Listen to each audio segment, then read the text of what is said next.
We can accomplish a great deal more than many of us are ready to believe by sending to another our direct, positive, and controlling suggestions of leadership, but whether a man is a success or not is greatly determined by the way he acts on the suggestions he receives. We either advance or decline. We never stand still. Every time we accomplish something, it gives us ability to do greater things. The bigger the attempt undertaken, the greater the things accomplished in the future. As a business grows, the head of the business also has to grow. He must advance and be ever the guiding influence. By his power to control, he inspires confidence in those associated with him. Often employees are superior to their employers in some qualities, and, if they had studied, instead of neglected their development, they could have been employers of more commanding influence than those whom they serve. Through your mental power, you can generate in another enthusiasm and the spirit of success, which somehow furnishes an impetus to do something worthwhile. In concentrated mental control, there is a latent power more potent than physical force. The person becomes aware that the attitude of the mind has a power of controlling, directing, and governing other forces. He has been placed in an attitude capable of acquiring that which he desires. All of us, no matter how strong we are affected by the mental forces of our environment. There is no one that can remain neutral to influences. The mind cannot be freed from the forces of a place. If the environment of your place of business is not helpful, it will be harmful. That is why a change of position will often do a person a great deal of good. No person was ever intended to live alone. If you are shut up with only your own thoughts, you suffer from mental starvation. The mind becomes narrow, the mental powers weaken. Living alone often causes some of the milder forms of insanity. If children do not play with those their own age, but associate with only older people, they will take on the actions of the older people. The same is true of older persons if they associate with people younger than they are. They will take on the spirit of youth. If you wish to retain your youth, you need the influences of youth. Like attracts like all over the world. The thought element plays a great part in our lives. Every business must not only command physical effort, but it must also command thought effort. There must be coordination of thought. All employers should aim to secure employees that think along similar lines. They will work in fuller sympathy with each other. They will better understand each other. This enables them to help each other, which would be utterly impossible if they were not in sympathy with each other.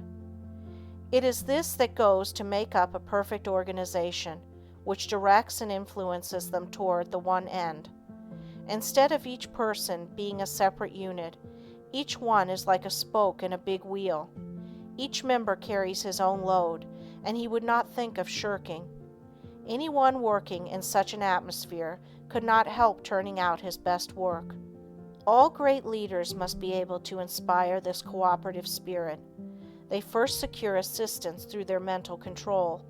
Then they make their assistants realize the value of mental control. Soon there is a close bond between them. They are working toward a single purpose. They profit by their combined effort. The result is that they accomplish much. If your business is conducted in the right spirit, you can instill your thoughts and your ideas into your employees. Your methods and ideas become theirs.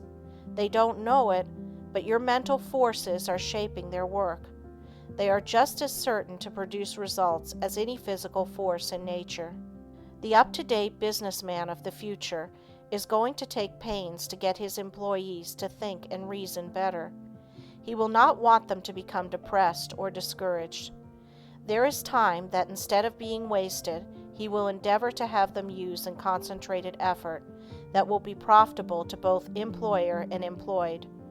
There must be more of the spirit of justice entering into the business of the future. There is a firm I know that will not hire an employee until he has filled out an application blank. No doubt those that fill it out think it is a foolishness, but it is not. A capable manager can look over this application blank and pretty nearly tell if this person will fit into his management. The main thing he wants to know is the applicant's capacity for efficient, cooperative effort. He wants persons that have faith in themselves. He wants them to realize that when they talk of misfortunes and become blue, they are likely to communicate the same depressing influence to others. The up-to-date manager wants to guard against hiring employees who will obstruct his success.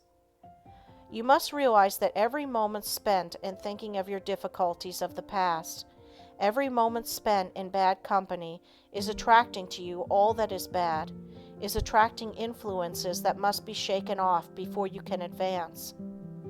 Many firms prefer to hire employees that never worked before so that they have nothing to unlearn. They are then not trained, but have had no bad business habits to overcome. They are more easily guided and grasp the new materials more effectively because they are not contrary to what they have already learned. They are at once started on the right road, and as they cooperate readily, they receive the mental support of the management and learning the methods that have been perfected. This inspires confidence in themselves, and they soon become efficient and finally, skilled workers. Most big business firms today employ efficiency experts. Each day or week, they are in a different department. They earn their money because they familiarize persons with very little business experience with plans that have taken the expert years of training and much money to perfect. The attitude we take has a great deal more to do with our success than most of us realize. We must be able to generate those forces that are helpful. There is a wonderful power in the thought rightly controlled and projected, and we must, through concentration, develop this power to the fullest possible extent. We are surrounded by many forces of which we know but little at present. Our knowledge of these is to be wonderfully increased. Each year we learn more about these psychic forces which are full of possibilities, of which we are not even dimly conscious. We must believe in mental control, learn more about it, and use it, if we want to command these higher powers and forces which will unquestionably direct the lives of countless future generations.